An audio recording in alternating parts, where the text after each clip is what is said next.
at any, at all times, in any, at all circumstances? The Torah asserts that the Jewish people are to be a people that dwell alone and shall not be reckoned among the nations. Yan mismo ang paniniwala at katuruan ng Torah, na ang mga Jewish people ay unique, na bukod tangi, nag-iisa, at hindi dapat ihalubilo at hindi dapat ipagkamali sa ibang mga bayan-bayan. Therefore, yung kanila-kanila, hindi para sa lahat. At yung para sa lahat ay hindi yun ang kanila.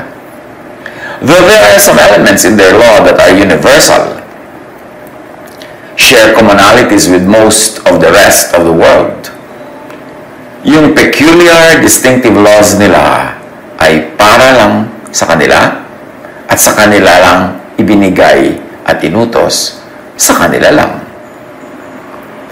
The very words of the Ten Commandments clearly say that the commandments were for the Hebrew people. Hindi naman sinabi kahit kailan na yung Ten Commandments ay para sa lahat ng tao eh. Yung Ten Commandments ibinigay ng Diyos sa mga Israelita nung sila'y nagkatipon-tipon sa may paanan ng bundok ng Mount Sinai. At sila ang kausap. God brought the Hebrew people or their ancestors out of Egypt.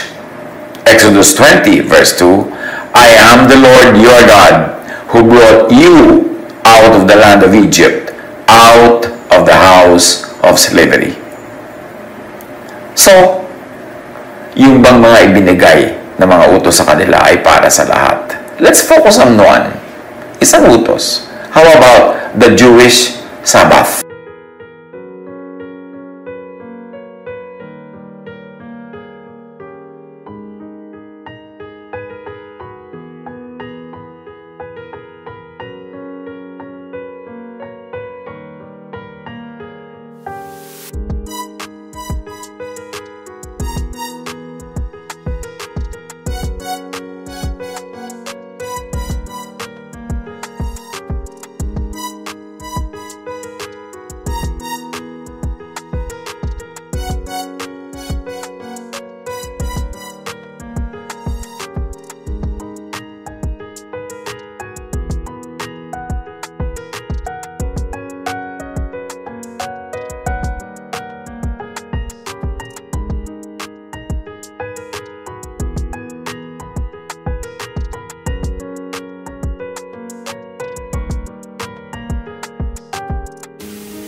Yan ang distinctive ng mga Jew, Sabbath. Kahit saan, kilala sila dahil sa Sabbath. Ano man ang mangyari, magsasabath muna sila. So, yan ang isa sa mga distinctions, unique na pagkakakilanlan sa mga Jews. Sabbath. Is there any teaching in the Hebrew Scripture that says the law given to the ancient Israelites, and I will focus specifically on the Sabbath, also apply to all other peoples of Gentiles everywhere, anywhere, at any time, at all times, in any situation, at all circumstances? Since the Sabbath is a sign of the exclusive covenant between God and Israel, there is no requirement for non-Jews to keep it. Repeat, dahil ang Sabbath ay isang kasunduan sa pamamagitan ng Diyos at ng Israel, wala namang kautusan na ang mga hindi naman Hudyo ay sumangkot at sumangali dito sa kautusan at kasunduang ito. Exodus 31:13, say to the Israelites, you must obey my Sabbaths. This will be a sign between me and you for the generations to come, so that you may know that I am the Lord who makes you holy. At yung holy niyan means separate. Hinihiwalay ko kayo sa ibang mga bayan at isang panghiwalay ko sa inyo ay Sabbath. Magsasabat kayo habang sila naman ay hindi. Well, kung gusto nila magsabat sa buhay nila, sa style nila, hindi naman bawal. Pero itong Sabbath na ibinibigay sa mga Israelites ay pang kanila lang para distinction nila sa ibang lahi. Kung lahat ay magsabat, edi hindi na separate ang Israelites, hindi na distinct, hindi na iba. So sa kanila ibinigay ang utos na ito. Exodus 20:10, "But the seventh day is a Sabbath to the Lord your God. On it you shall not do any work, neither you, nor your son, or your daughter, nor your male or female servant, nor your animals, nor any foreigner residing in your towns." So sino ang kausap sa Exodus 20? The Israelites who were taken out of Egypt. And particularly, not all Israelites. Ang kausap dito ay mga males, heads of the families who had properties. Kasi sino ba ang sasabihan na neither you or your son or your daughter, nor your male or female servant, nor your animals, kundi yung mga lalaki na may mga kapangyarihan, may mga tauhan, may mga hayop, at may mga alipin.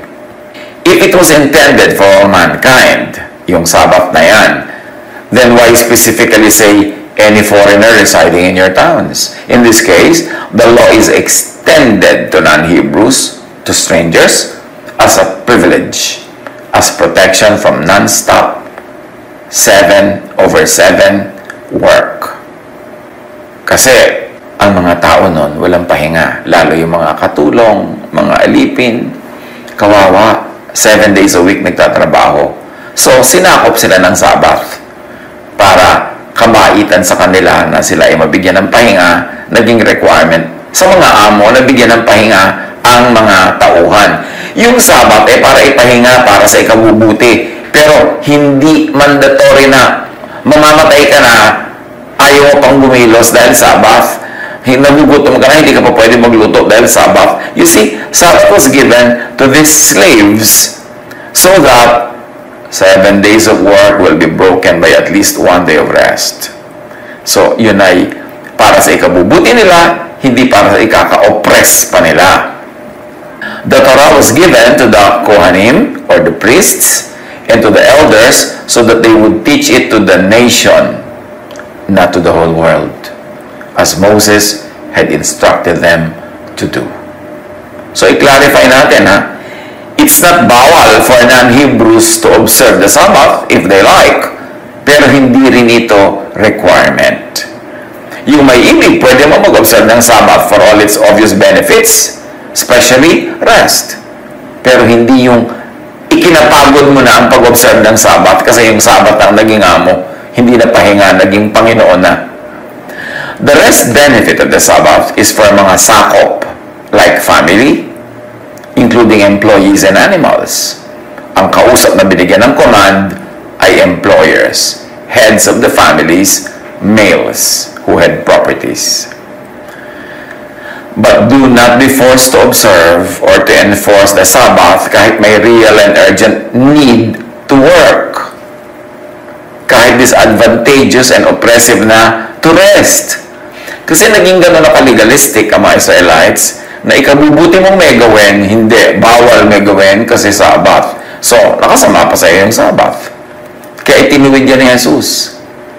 Mark 2:27, sabi ni Jesus, "The Sabbath was made for man, not man for the Sabbath." So, ibinigay ang utos na yan sa ikabubuti nyo, hindi para sa ikasasama. So, kung hindi nyo ikakabuti, na sundin yan, hindi nyo sundin at this particular moment in time dahil meron kayong kailangang gawin. Jesus set the Israelites free from the oppressive elements, interpretation, and implementation of their laws. And in this particular case of the Sabbath, kasi yun ang pinagbigyan natin ng pansin. Isang araw ng pamamahinga, dumaan si na Jesus sa triguhan. So, bawal kumilos, bawal gumalaw, bawal may gawin, bawal mamitas ng anumang bungang kahoy para kainin mo dahil Sabbath, trabaho yun eh. Nagugutom ang kanyang mga alagad noon, kaya sila'y kumuha ng mga butil ng trigo at kumain yon.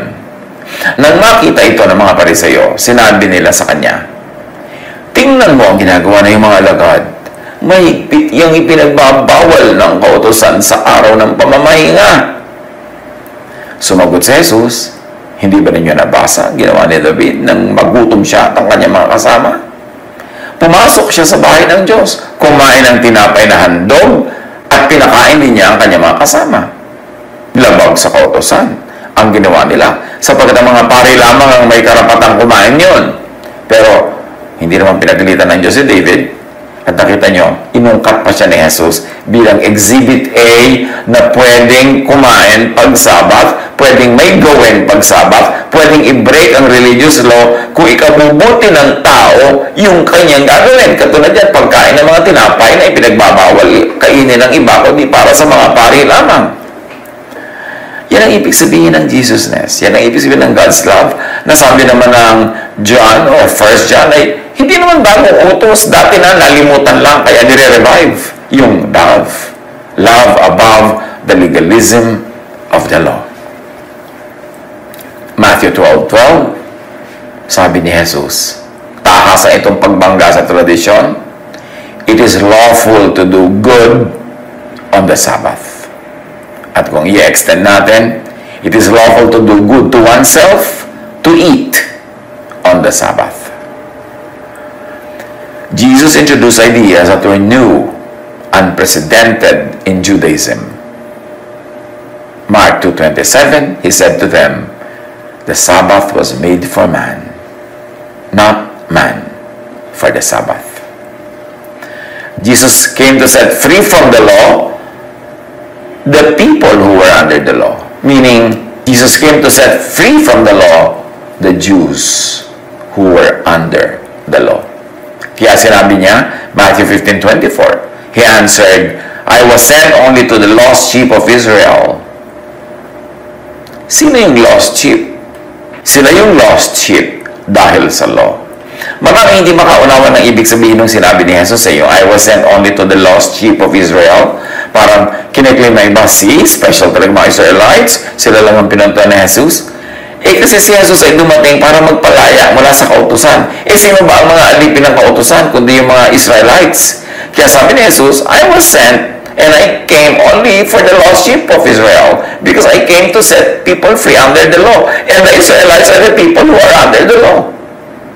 Matthew 10:5, These 12, Jesus sent out with the following instructions.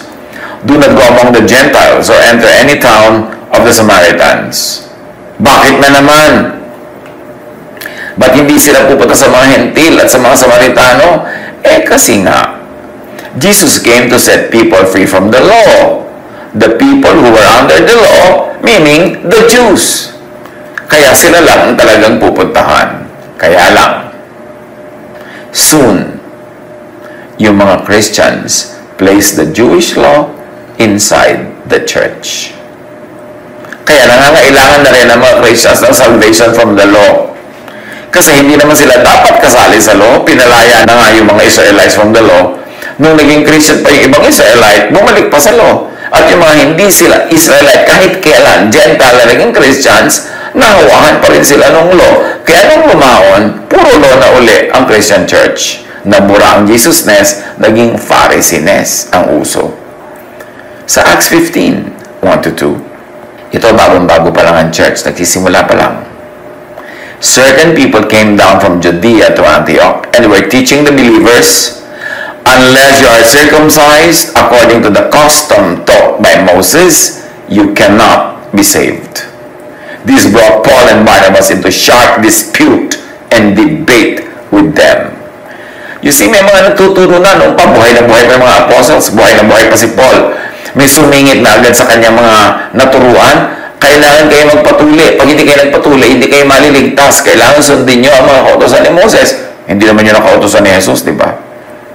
When you believe in Jesus, when you accept Jesus, you get saved by faith. Pero sa nila, kailangan magpatuli kayo according to the law. So, by law na naman ang salvation. By law na naman ang pagiging godly. This is a big backsliding. Pero nagtagumpay sila in so many ways. Acts 15:5.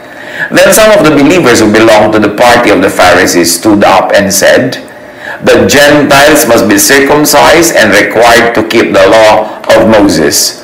Believers na to, professing Christians.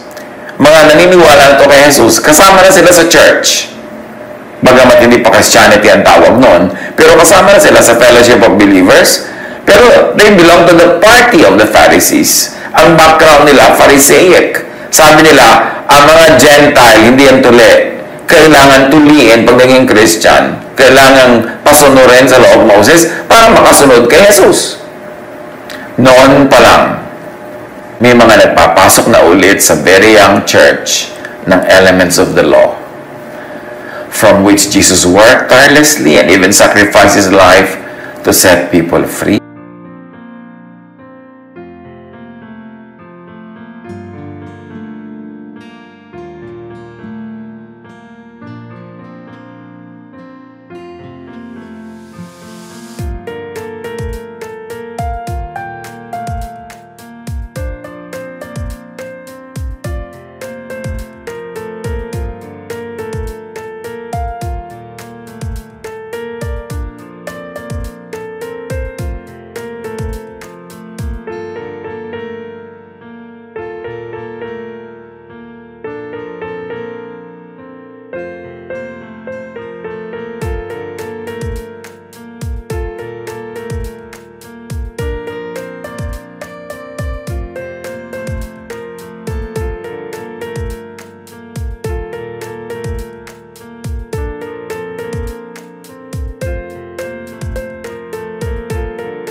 Jesus came to set people free from the oppressive implementation of the law. Jesus died to set people free. Whoever brings people back to slavery to the law opposes the work of Jesus. Whoever promotes Pharisees over Jesusness promotes the Pharisees, the law, and therefore oppose the work of Jesus to set people free from the law. Ang mga tunay na malalaking kalaban ni Jesus ay nasa loob ng church kung ang mga ito ay maka-Pharisee. And look at history. The history of the church in the last 2,000 years. Look at the Christian church today and see how much re-Judaization, reimposing the law, has succeeded. Kaya nakakalito ngayon ang Christian church kung ito ba ay copycat ng Judaism o talagang original na Jesus-based church. Kung sinabi, itinuro ni Jesus ang freedom from the law sa mga Jews, ano pa sa non-Jews? Ano pa sa Christians? Yung mga Jew na nga mismo na under the law, pinalaya niya. Yung pa ba namang mga hindi Jew na hindi naman kasali sa law, ang hindi niya palalayain kung ang mga ito ay sumaling pusa sa law. Hindi naman kasali, sumasali. Hindi naman inutusan sa Mount Sinai, sumasali sa mga inutusan, nahihirapan tuloy at nagpapahirap tuloy. Bakit maraming non-Jews, non-Israelites na sumasaling pusa sa Jewish laws? Hindi naman silang Jews.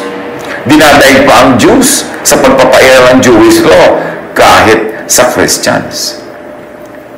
Tapos igigit nila ang misunderstood and misapplied na sabi ni Jesus, I did not come to abolish the law, but to fulfill the law.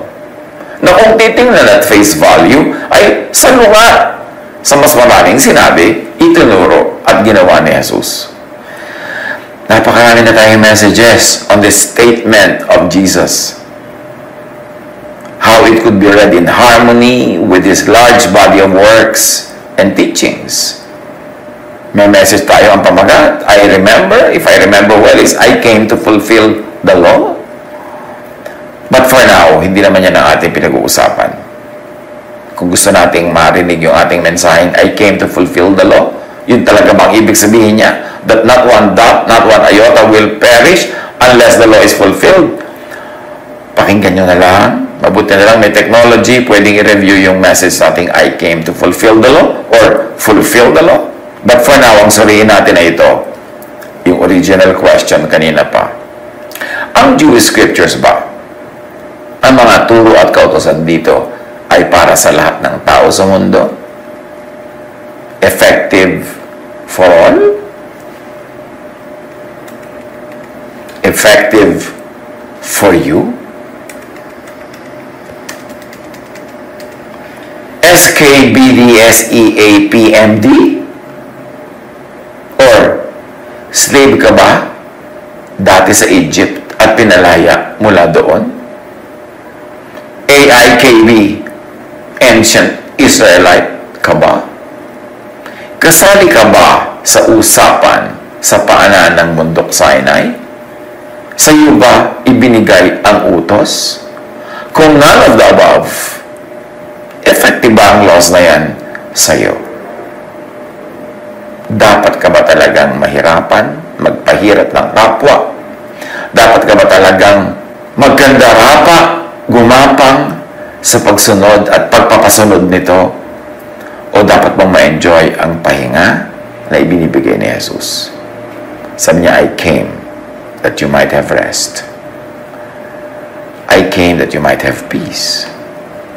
I came to love you, to give you God's love, so that you can rest. Yun ba talaga ang nadarama, nararanasan sa patuloy na pag-aaral ng Biblia, pagdalo sa mga Christian gatherings, pagiging very active member ng isang church? Napupunta ba tayo sa rest, sa peace, sa love? O sumasali tayo sa very oppressive laws na sabi mismo sa Book of Acts, hindi naman nasunod ng mga Israelita mismo, tapos ipapataw ba nila sa mga Gentiles? Hindi naman talaga sila successful sa pagsunod sa law, tapos ipipilit pa nilang ipataw ito sa mga hindi Israelites. At yung mga hindi na Israelites, nakikisalim pusa pa para sila mapailalim sa mga laws na to. Nasasayang ang pag-ibig ng Diyos. Nasasayang ang sakripisyo ni Jesus. Kaya pag-aralan natin, kasali ka ba? Dapat ka bang sumali? O dapat kang makiisa sa new family of God, founded on love, loving, accepting, restful, peaceful? Yun ang ating pakaisip-isipin.